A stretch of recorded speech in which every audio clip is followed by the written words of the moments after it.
just really that finding that rest, that comfort and ease to let go and to naturally be. Then you see the mind just quietly settle, just like a glass of muddy water. If you don't stir it, the dirt will slowly settle.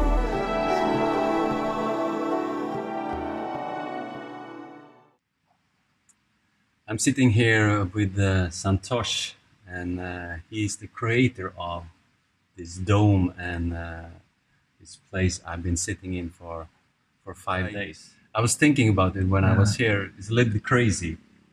We are in the tropical island here. There are beaches, there are yoga babes, there is healthy food, there is amazing things to experience. And then I also get that wish to go into the darkness and into this dome. And why do people get that longing? It's so good. It's because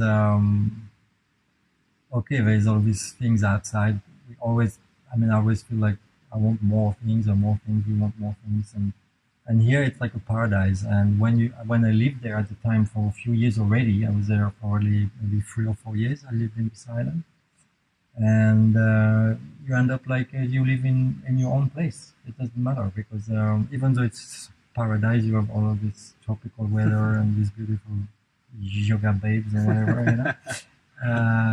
There is a deeper calling, you know, and to feel this deeper calling, it felt really clear to withdraw one of the sense, like which is vision. It totally bring you in straight away. Like it cut off a lot of practices, a lot of things you can do. It just bring you in. It's just the third eye open up after a day or two in the dome already, and then the movement goes in.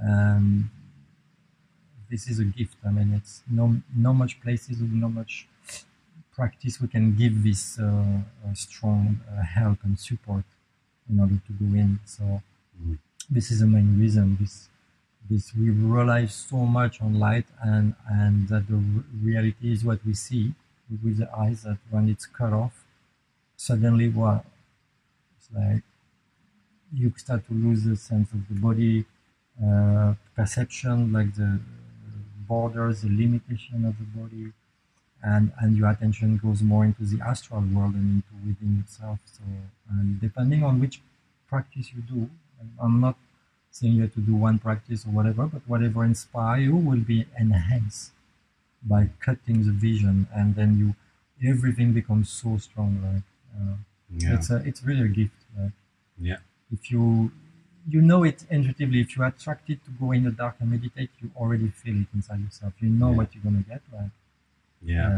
Or the way you just don't think about it. You go, what is this? What's the point of this? Exactly.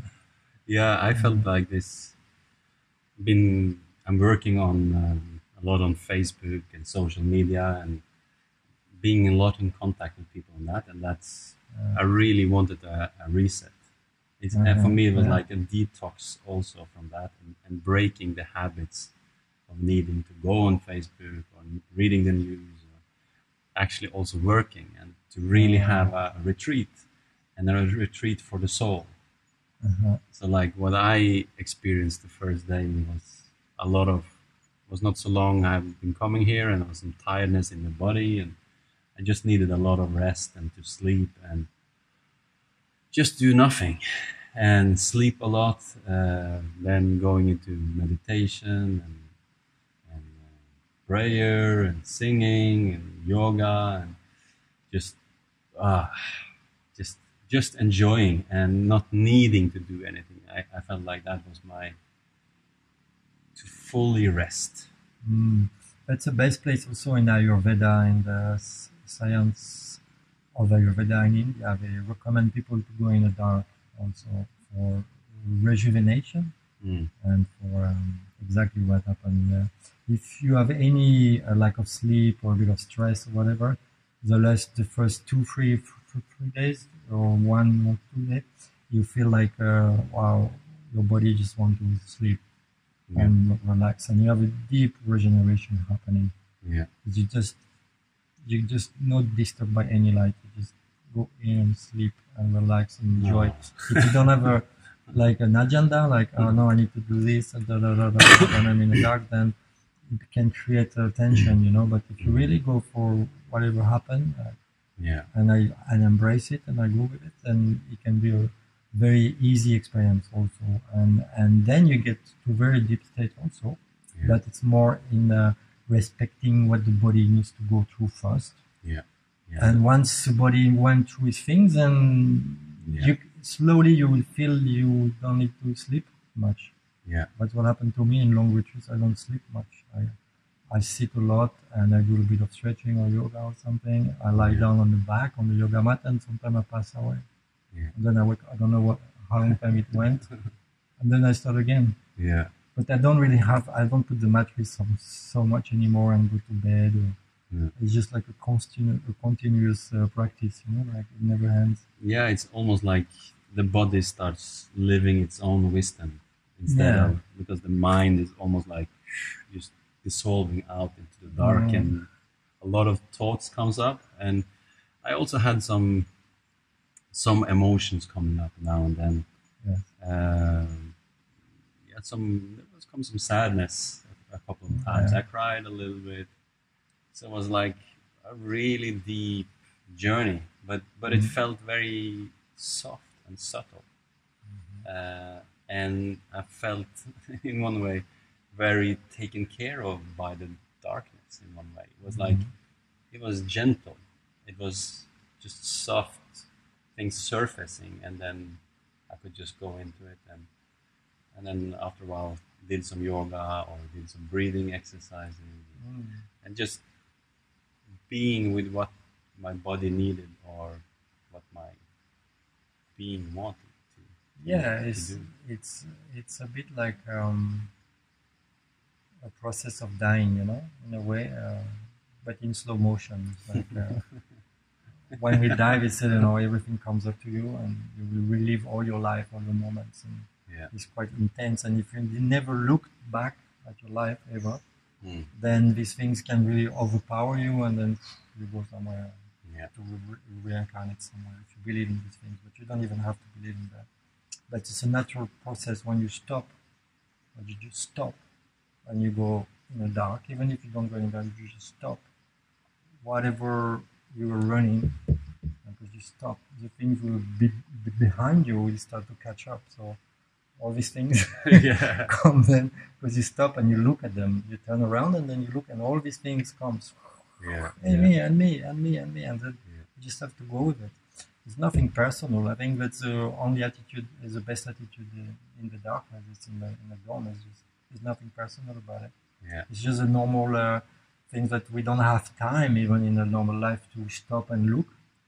Suddenly, all this space is there, all this time is there, all this eternity is there, I would say. And then you can really stop and let these things just process by themselves. It's nothing to do with you. If you start to react to it and take it personally, then it can create a very difficult moment.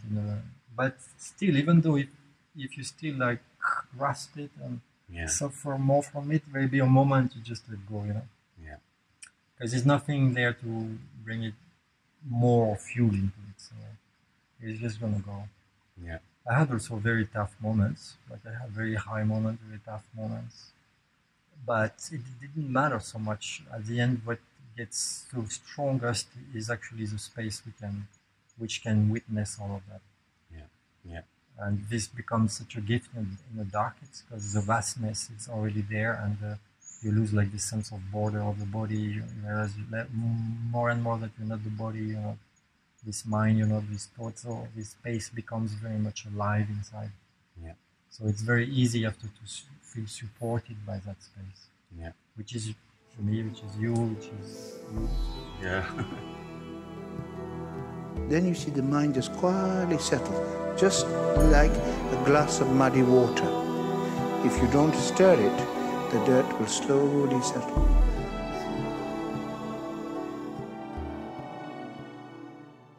Going through that more or less death process in that, and also getting inspiring action, because the first time I did it was like more to find my life purpose and go deeper into that. But at this time I was like, not going for that. Yeah. But at the same time, there comes a lot of inspirational thoughts and like, wow, this is good. And then I could write that down, and I've been processing that after. And yeah, I have like kind of good overview of where I want to take my work further and just get a clarity of mind. Clarity, yeah. Yeah, it depends on the purpose of your retreat also. A Yeah. bit at the beginning, like a bit of the idea. I don't know, for me, for example, for my retreat, I would not take this even too much importance. Yeah. Sometimes I have the best ideas. It's like, oh yeah, I can do this. Oh my God, and this is amazing. But I know it's just something wanted to disturb, like kind of like get me out of the space which I really want to be, of the silence, of the quiet, of the stillness.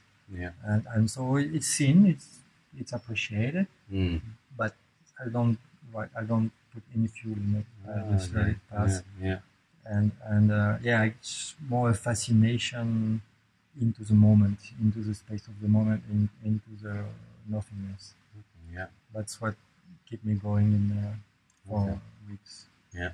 Yeah, it becomes so good. Like it becomes very, very exceptional, I would say. Yeah. And then now when I'm kind of coming out after as well, I have so much energy. It's almost like I can't sleep. and it's all and it's also watching myself to not being too stressed and going into the old patterns again. So it's slow down, and now I wanted to move more, find another place up in the mountains and a little bit more quiet, and regulate my time more, and not being like working hours is this, and then this is time for relaxing and just hang out and do nothing, and work more from inspiration. And my intention was to work more from devotion, and like that I'm feeling I'm in contact with nature, with life, with people, and that I come from a place of happiness, joy, service when I'm doing things, instead of feeling that I need to do it or being caught by that train. Yeah. Exactly. It's a big thing like this, to be able to have the freedom to choose. Yeah. And I'm so happy with you coming, serving me food, coconut in the morning, and then some fruit, and I was really very well served by you. So I really thank you, and almost fall in love with you. Thank you. I noticed at the end you talked. I was like, wow. I became red, even though it is dark. You didn't see me. I was like, I understood my love language. It's like just being served and by a good gift. And you were like, you didn't do anything. You just come here, put the food in the hole, left me alone. Then I'm happy. It's not if there is no message. Sometimes people leave a message. Yeah. And then we talk through the pipes and kind of like see what's happening. But with you now, I could feel you were just wanted to be served, and I could feel the appreciation. Yeah. I feel connected to the people in retreat. It's really amazing because I live just 100 meters above, and I can feel it. I can feel them kind of what, if they're okay, if they're not okay, what or not. Even if I don't write to them or they don't write to me, it's quite funny. So if you want to go into this darkness and find your inner light and your happiness and your space, where can they find you? So you can find me in darkretreats.center, and also on Facebook. I think it's called Dark Retreats Earth Domes. Yeah, and you have some beautiful information about the darkness retreat, the prices, and everything. Most of the time I send you a PDF, and you get everything in there. I really recommend it. It's amazing. So let's have a look inside. Okay. Let's go into the dark. Yes.